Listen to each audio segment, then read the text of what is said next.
So she was on a bus. Her bus left later in the evening, so it was already dark outside. There were only a few other passengers on the bus. She finds a window seat, plugs in her headphones, and kind of like conks out. She wasn't asleep, but it was like in and out of consciousness type thing, and she felt somebody sit next to her in the seat, like a weight had been put down next to her. So she opens her eyes and she sees a man sat down next to her. He says something. She takes her headphone out. She's like, "What?" He's like, "Do you mind if I sit here?" So she's like, "Yeah, sure, sit down." And he's like, "Thanks." She puts her headphone back in. She's like kind of closing her eyes. She feels him tap her. So she opens her eyes again. She looks at him and he's like moving his mouth, but she can't hear what he's saying. So she takes her headphone out again. He's like, "Do you ever feel like things are perfect? Like things aren't real?" She's like, "What?" He's like, "Do you ever feel like things happen that shouldn't be possible, but nobody else notices?"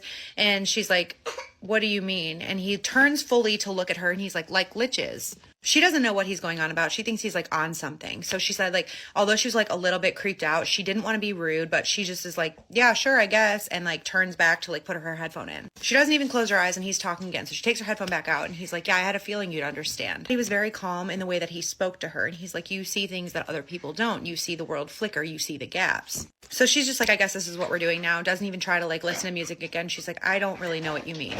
He's like, "Yeah, you do." So she turns to fully look at him for the first time. So she looked him in the eyes, but for some reason, even though she knows she like clocked him, like she looked at him fully, but it was like her brain was struggling to process the details of his face. They were almost fluid. They were changing in front of her. She just attributed this to like when you look at somebody in a dark car, like it's going underneath streetlights. So there's light flickering on and off. And like she just thought that that was what was going on and why she couldn't really process his face. So she's like, "I'm not really following your conversation, to be honest with you. Like, what's your name?"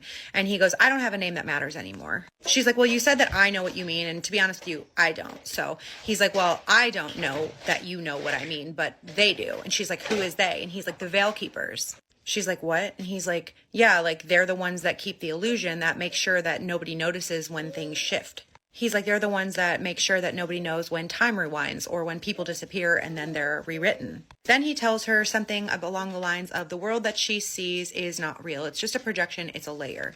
She didn't know what to say at this point. She was fully creeped out. So she just says, "Well, that's insane." And he says, "Is it?" He says, "Did you ever have a memory that nobody else remembers or have a moment in time that feels like it's stretching too long, like something is buffering?" It was this comment that made her throat go dry because she did have an experience like that. She remembered a store close to where she grew up. It was a supermarket that she remembered going to a lot as a kid with her mom. And that store apparently never existed. When she asked her mom where it went or what happened or why they closed down, her mom was like, "There was never a store there." And she's like, "Yes, there was. I remember going to it." But her mom just told her basically that it was just like a childhood memory. She must be remembering another store. So this is what Jade thought of when this man is talking. Jade also had a feeling at this point that the time it took for him to say these words to her seemed to be like stretching. Like it didn't seem like normal conversation. It was like time slowed down. She also had this weird sense of deja vu, but she thought this was just her brain playing tricks on her due to the nature of the conversation. And then the man starts nodding as if he could read her thoughts. And he's like, "Yeah, the Veil Keeper, they maintain the script. They don't want you to notice." She just asked him, "What does it matter if I do notice?"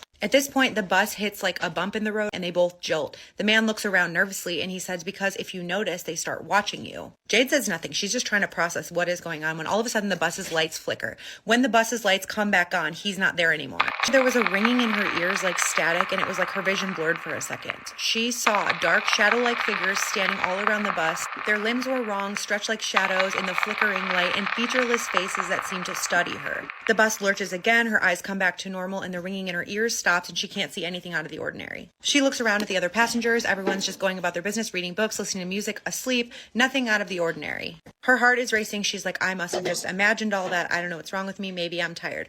When she comes up to her stop, she goes to the bus driver and she says, "Does this bus have security footage?" And he says, "Yeah, but if you want it, you're going to have to contact corporate." He points to a number that's listed. He goes, "Call them." So she does the next day. They do send her the footage and she sees herself talking to no one next to her. But her blood ran cold because on the footage, after the bus lurched, when it hit a bump, you see her move forward and then the video seems to glitch. For a split second, there seems to be a figure sitting beside her, but it's not human and it's a distorted shape and then it's gone.